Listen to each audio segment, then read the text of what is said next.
Bonjour à chacun d'entre vous, bienvenue sur Séphiroth et compagnie. Alors on va se retrouver pour un tirage de l'arbre des Séphiroth pour le week-end donc du 18 juin.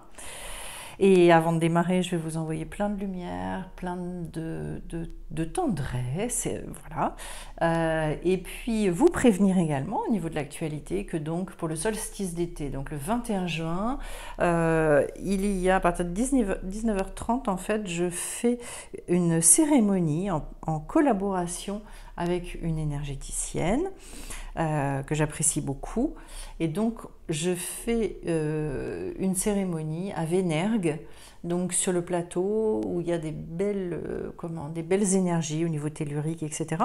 Donc, je vous invite, pour ceux qui souhaitent, à vraiment réserver leur place, soit sur Insta, ou vous me contactez, vous m'envoyez un mail, voilà, pour me prévenir que vous serez là le mardi 21, 19h30. Voilà, alors une fois que ça c'est fait, on y va sur cet arbre des Séphiroth. Et j'ai envie de vous dire, la première chose en dos de deck, j'ai cette carte du tambour. Pour moi, en fait, le tambour, il symbolise l'archétype même, l'archétype du chamanisme. Voilà. Il y a un côté revenir à des choses tellement ancrées en nous. Ça me parle de mémoire cellulaire, ça me parle de grosses, enfin, de mémoire collective aussi, de se reconnecter à des souvenirs, à des choses extrêmement puissantes, et aller chercher en fait des révélations aussi au travers de tout ça. Ce que je trouve super intéressant en fait avec le chaman, c'est que le chaman, il est à la fois très connecté, il est dans cette sagesse avec lui-même, voilà, donc très en lien avec lui naturellement, et il a fait tout le travail qu'il y avait à faire pour se connaître et tout, mais en plus il va travailler beaucoup avec les éléments, et c'est, je crois, une chose que je vous invite à faire, parce qu'en fait au travers du tambour, on va chercher à travailler dans des états modifiés de conscience, et que pour moi, en ce moment, on est en train de changer de plan de conscience. C'est pour ça que j'ai fait 3 ou 4 vidéos là-dessus, que j'ai fait un live également mercredi dernier. Bref, on est amené à vivre ça. Et le tambour, c'est exactement ça qui nous dit. Rentrer dans ces états modifiés de conscience. Donc comment est-ce qu'on y arrive? On n'est pas obligé de passer par un tambour. Il y a de toute façon, une chose est certaine, hein, c'est qu'il faut un changement de vision. Il faut qu'on appréhende quelque chose dans notre vie de manière radicalement différente. Et c'est un petit peu ce que le conseil, enfin, et ce que nous donne Hachem, la source en fait. Qu'est-ce qu'elle nous dit? Elle nous envoie la magie, et c'est la carte du Kéter, donc de la couronne. Autrement dit, voyez toute la magie de la vie, mais même dans les choses les plus simples. Pour ça, je trouve qu'il y a besoin de redevenir extrêmement sensible. Et comme en fait notre société elle a tendance à congeler au travers de tout ce qui s'est monté maintenant, voilà, et puis au travers de toute la technologie, on a une congélation de nos sens. Voilà, je ne parle pas de l'odorat bien évidemment, parce qu'ici passe que dalle. Je ne parle pas aussi de comment... même le toucher, c'est quand même pas... Bon, le tactile, au bout d'un moment, c'est gentil, mais c'est pas formidable non plus. Voilà, il y a beaucoup de nos sens qui sont, j'allais dire, sous-exploités, enfin... Et puis de manière pas forcément très intéressante. Et de toute façon, il y a un côté aussi bombardement. Et donc, pour moi, il y a une désensibilisation progressive. Voilà. Au travers du trop d'infos, au travers de tout un tas de choses. Et de revenir, c'est pour ça qu'en fait le contact avec la Terre, et la Terre, j'ai la carte de la Terre juste en dessous, le contact avec la Terre, il est pour moi primordial. Je continue avec la Horma, la sagesse, et là j'ai les anciens, comme si on nous disait de revenir sur des traditions, d'aller rechercher un ancrage, d'aller rechercher des choses qui ont été éprouvées, qui ont été vécues, qui ont été...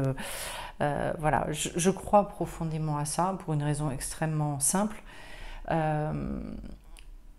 c'est que quelque chose qui a fait ses preuves pendant des siècles ou des millénaires, quelque chose qui traverse le temps, ça veut dire qu'il y a forcément une étincelle d'éternité dedans. Le truc qui existe depuis 5 ans ou 20 ans, on n'a aucun recul et on ne sait pas. Si cette chose-là, j'ai pas dit que la tradition ne devait pas être revisitée, mais si quelqu'un il lance quelque chose, il suce ça de son pouce et que en fait c'est basé sur rien, vous pouvez vous dire, ça se trouve, dans 10 ans, le truc est complètement aux oubliettes, tout le monde, ce sera fini. Autant se connecter, ce que je veux vous dire, à des énergies qui sont des énergies très puissantes, très fortes, qui ont été éprouvées, où vous savez que mais là, vous allez de toute façon vous connecter à des choses qui ne vous mettront pas dans un espèce de porte-à-faux. Donc, la carte des anciens, elle vous dit, au niveau de la sagesse, c'est ça. Et pour moi, dans les temps qu'on vit, c'est très important. Ensuite, en face, j'ai la carte du sorcier au niveau de l'intelligence. Alors, c'est fou parce que c'est comme si aussi il y avait une espèce de mise en garde. Par rapport à ce que je viens de vous dire aussi, je vous dis, voilà, la sagesse, c'est aussi d'aller rechercher des traditions, des choses ancrées, des choses... où, quand on souffle dessus, ça s'envole pas et ça se casse pas la figure d'un coup d'un seul. Et en face, en fait, au niveau de l'intelligence, c'est le sorcier, comme si moi, ce qui me vient à l'esprit, c'est attention, aller vers des gens qui aussi ne vous embrouillent pas l'esprit, qu'on aille vers des choses qui sont de l'ordre de la simplification. Ça ne veut pas dire qu'il n'y a pas de profondeur. Ça veut dire que, pour moi, en fait, dans toutes les démarches et dans tout ce qu'on vit aujourd'hui, il n'est pas question de prendre des chemins de traverse, de biaiser. De toute façon, c'est pas comme ça que je travaille. Et c'est aussi d'ailleurs pour ça que quand on travaille de manière saine, j'allais dire, dans le fait de chercher cet épanouissement, ce bien-être, il n'y a pas de retour en arrière parce qu'en fait, on avance et les pas qu'on fait, ce sont des pas sûrs. Voilà. Ce sorcier au niveau de l'intelligence, c'est de se dire, voilà, le conseil que je vous donne, c'est ça. Il ne faut pas chercher à faire le malin avec certaines choses dans ce qu'on cherche à acquérir. En fait, il y a obligatoirement le besoin d'expérimenter, le besoin de le vivre dans sa chair, dans quelque chose d'extrêmement profond. Et d'ailleurs, au niveau du Da'at, c'est toute l'expérimentation. Enfin, c'est l'expérience, c'est qu'est-ce que je deviens au travers de tout ce que je comprends. J'ai la carte de la Terre. Et la Terre, je dirais plus ça va et plus ça m'émeut. Pendant un moment, moi, je m'étais éloignée de la Terre et je reviens avec une espèce de proximité. On m'avait dit il y a très longtemps que j'étais très très proche de la nature. Et alors, à cette époque-là dans ma vie, je m'étais dit ouais, je comprenais pas bien. Et en fait, c'est incroyable l'espèce de retour et de boomerang que je me prends en ce moment avec l'espèce de fascination et d'amour extraordinaire pour cette Terre. Et vous voyez, en fait, il y a aussi toute la notion de terre intérieure. Tout ce que vous allez labourer, tout ce que vous allez semer en vous, c'est incroyable aussi de la générosité de la terre. Comment elle vous le rend? C'est valable pour Gaïa, mais c'est valable pour vous aussi. Donc de toute façon, attendez-vous aussi à ce qu'il y ait des choses qui poussent, à ce que... faites confiance. Ce que je veux dire, c'est, vous voyez, quand vous êtes dans ce lien avec vous, quand vous connectez comme ça, et que vous mettez ça dans ce terreau, après, attendez-vous à la magie de la vie aussi. Attendez-vous à ce que l'alchimie, elle fasse son œuvre. Cherchez pas à être dans une espèce d'hyper-intelligence, je maîtrise tout, je comprends tout. Si de toute façon, on n'obtenait que des trucs qu'on comprend dans la vie, on n'irait pas très loin. Il y a tellement de choses qu'on ne comprend pas. Et heureusement. Surtout d'ailleurs dans le monde spirituel. Et vous voyez qu'au niveau du recède, donc la bonté cette fois-ci, donc ça c'est vraiment au niveau des qualités de l'être humain, là, on quitte le côté mental. Au niveau du tempérament, de votre comportement, je commence par le monde d'en haut, au niveau de la bonté. Là pour moi, c'est une invitation à méditer, c'est une invitation à poser aussi une grande confiance par rapport au monde spirituel. L'autre chose, c'est peut-être pour certains d'aller poser des guérisons, d'aller travailler, en sachant que le monde d'en haut et le monde d'en bas sont en reflet. Donc en fait, il y a peut-être aussi des choses à faire par rapport à votre monde spirituel pour pouvoir obtenir des choses dans la terre, dans le côté extrêmement matériel. En tout cas, peut-être aussi y a-t-il, au travers de certaines méditations, etc., à aller expérimenter des choses justement en travail énergétique, en travail comment là, méditatif, c'est-à-dire on est au-delà de l'énergétique, on est vraiment sur du spirituel, et de pouvoir se faire tout un travail sur la lumière. Voilà. Ça, c'est quelque chose qui est extraordinaire, et c'est vrai que c'est une sacrée bonté à se faire aussi, en sachant qu'en face, la rigueur, c'est la hutte de sudation, donc la gvoura. Ce qui va mettre un cadre à ça, c'est quoi? C'est le côté travail sur soi. Alors, vous pouvez monter loin au niveau spirituel, vous pouvez avancer, vous pouvez vivre plein de choses, vous offrir ces cadeaux-là, c'est extraordinaire. Les limites que vous devez mettre, c'est est-ce que j'arrive à transformer mes comportements? Est-ce que petit à petit, je vois que je ne vis plus de la même manière? Est-ce que je vois que je transforme mes croyances? Est-ce que je suis de plus en plus en paix avec moi? Voilà. Et la hutte de sudation, c'est là aussi où je viens éliminer, lâcher toutes les choses que j'ai à lâcher. Donc en fait, où je vais me confronter à mes motivations profondes, à mes valeurs, qu'est-ce que je fais de tout ça, etc. etc. Donc c'est intéressant. Et alors le centre, le cœur du tirage, c'est Tiferet, c'est l'harmonie, le côté très équilibre en fait, et là j'ai le chasseur. Alors, ce qui nous apporte l'équilibre en ce moment, et pour moi, il y a beaucoup de gens qui en sont là, au niveau de leur vie aujourd'hui, c'est-à-dire, je pars à la chasse. Il y a un côté très déterminé, je le vois. Alors, déterminé, ça veut dire aussi dans le lâcher-prise, prêt à vivre aussi pas mal d'expérimentation, d'aller se nourrir, quoi. Et pour ça, en fait, voilà, j'investis de mon temps, je suis prêt à faire des kilomètres, je me renseigne sur tout un tas, enfin, au niveau de la littérature, des livres, au niveau de plein de choses finalement. Je mets en œuvre beaucoup de choses. Voilà. Et ça, je pense que c'est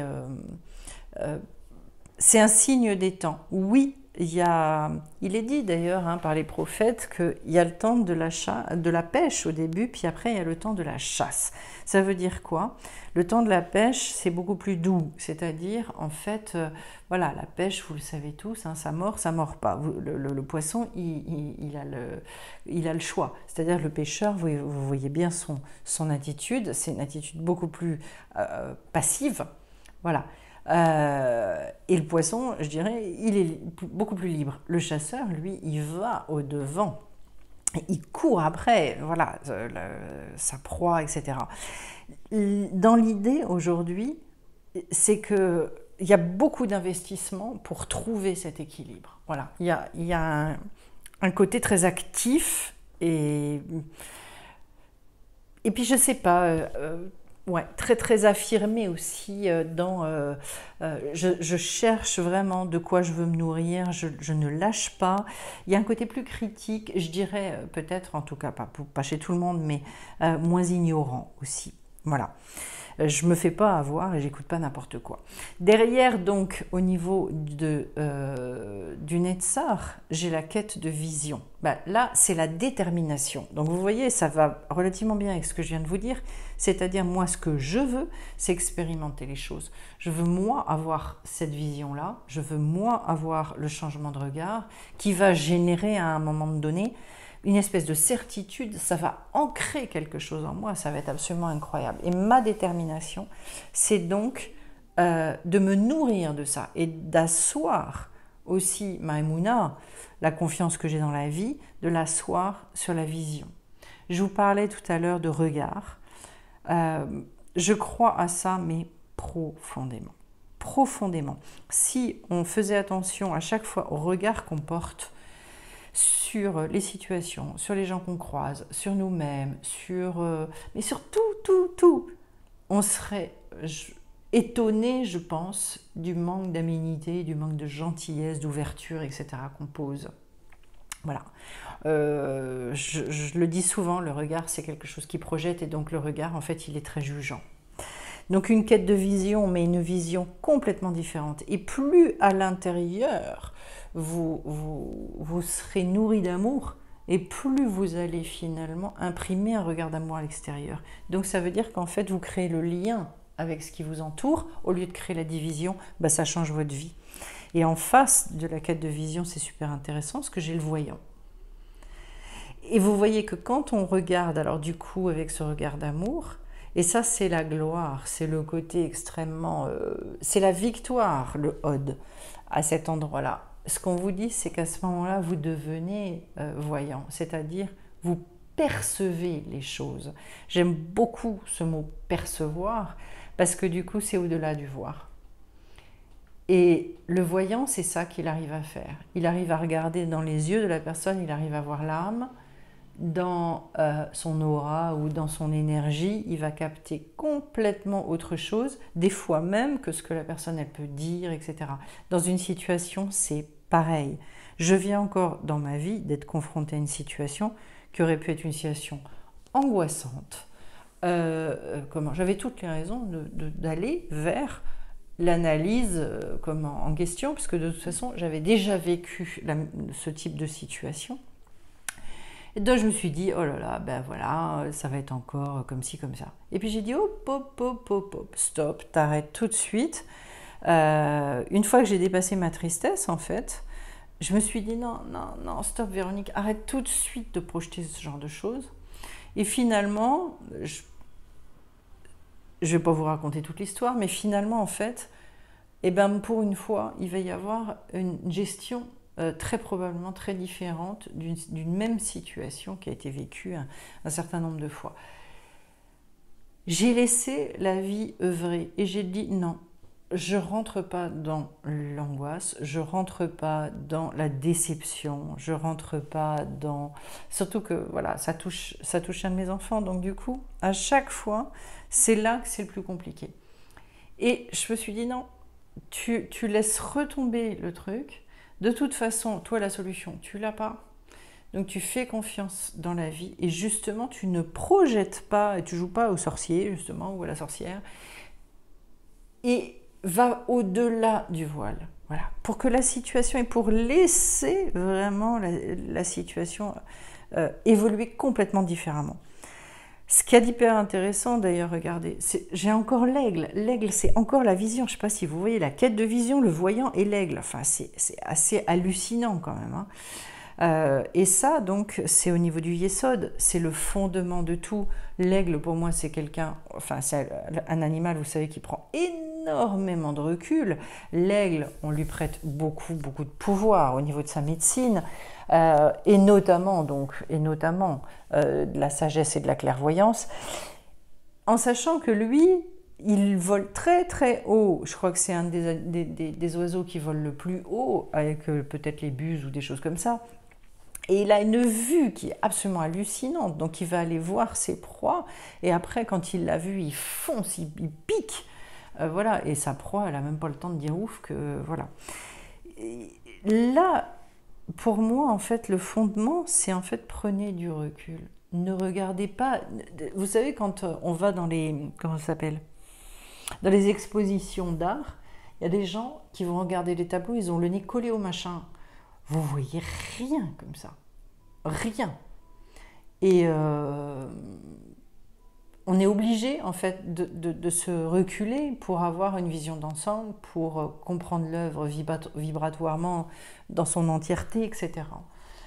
Et bien là, pour moi, le conseil, il est très très clair. Le fondement de tout, c'est un changement de regard, mais mes amis, mais un changement de regard de folie, en sachant que ça va passer par le fait d'être vraiment, là pour le coup, d'être dans des exercices de type spirituel, d'accepter de traverser cette hutte de sudation, donc de devenir, et puis d'être extrêmement actif.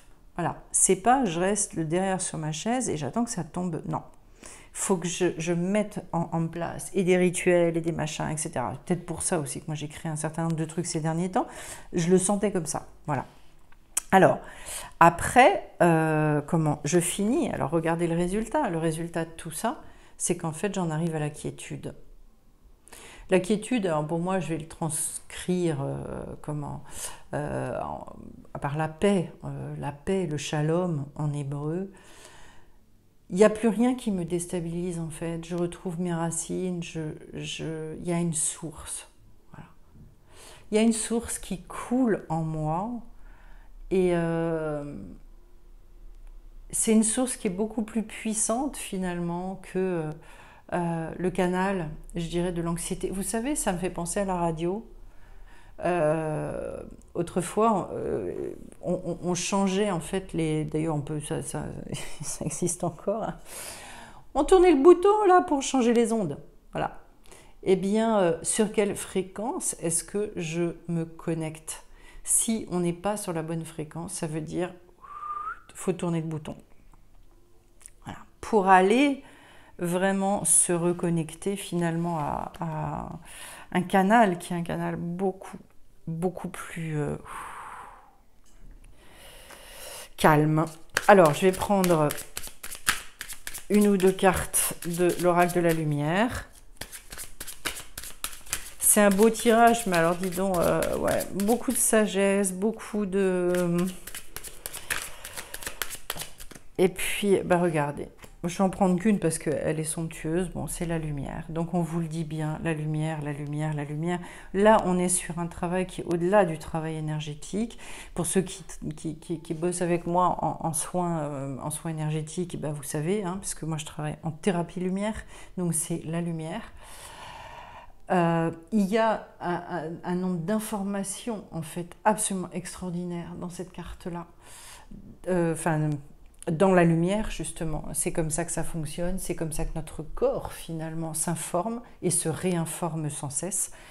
Donc, c'est là aussi du coup, on a un pouvoir pas possible pour reprogrammer aussi des choses au niveau cellulaire dans notre corps, etc. De la lumière. Ça tombe bien parce qu'on rentre donc, et puis il va y avoir le solstice d'été, donc voilà, c'est l'été, c'est le soleil, normalement c'est tout ça. Bon, c'est la chaleur aussi, mais en tout cas c'est le soleil, et je crois qu'on a tous énormément besoin d'aller se gorger de tout ça. J'ai envie parce que ça je veux pas en reprendre d'autres dans ce jeu-là, je trouve ça tellement juste. Je vais prendre une petite carte de l'oracle des énergies lumineuses. Voilà. Et on va aller regarder l'expression. J'ai cette carte-là qui est tombée. Je vais la compléter. L'expression. Donc là, on est au niveau du chakra de la gorge. En fonction de comment vous percevez, en fonction de comment vous voyez les choses, vous parlez aussi. Donc, vous pouvez apprendre beaucoup de comment vous voyez la vie en vous écoutant parler. Beaucoup. Vous savez à quel point c'est important d'écouter. Pour ceux qui ont envie, à qui ça parle, c'est pareil. Hop, bah, j'ai pas l'impression qu'il y en ait une autre qui veut retomber. Donc, on est en lien avec l'enfant intérieur. Voilà. Et le départ. Pour moi, en fait, ceux qui le sentent et qui ont envie de commencer à faire un travail sur la parole, ça, c'est un gros boulot. Hein. Vous ne pouvez pas le faire tout le temps, en permanence, dans vos journées, parce qu'en fait, au bout d'un moment, vous pétez un câble. Quand on commence ce travail-là, c'est un travail très lourd, parce qu'on se rend compte qu'on dit beaucoup de choses très négatives. Donc, il faut le faire, mais ponctuellement, à dose homéopathique, de temps en temps. Ça, c'est hyper intéressant. Derrière l'enfant intérieur, peut-être aussi l'expression de cet enfant intérieur. On l'a travaillé lors de la pleine lune, lors des rituels. On a beaucoup, beaucoup parlé de cette chose-là et on s'est remémoré des souvenirs dans notre manière de fonctionner en tant qu'enfant pour laisser réémerger quelque chose. Et ça, je pense que c'est très important. C'est en lien avec le chakra du cœur. Pour moi, un nouveau départ. Voilà. Mais de toute façon, si vous arrivez à regarder les choses différemment, si vous vous placez dans la lumière, et en ce moment, c'est bien de ça dont il est question, on parlait du changement de plan de conscience au démarrage, on va tous à nouveau vers quelque chose qui redémarre. Eh bien écoutez, je vais vous souhaiter à tous un beau week-end et puis on se retrouve sans trop tarder sur Séphiroth et compagnie. Je vous embrasse tous bien fort, bye bye.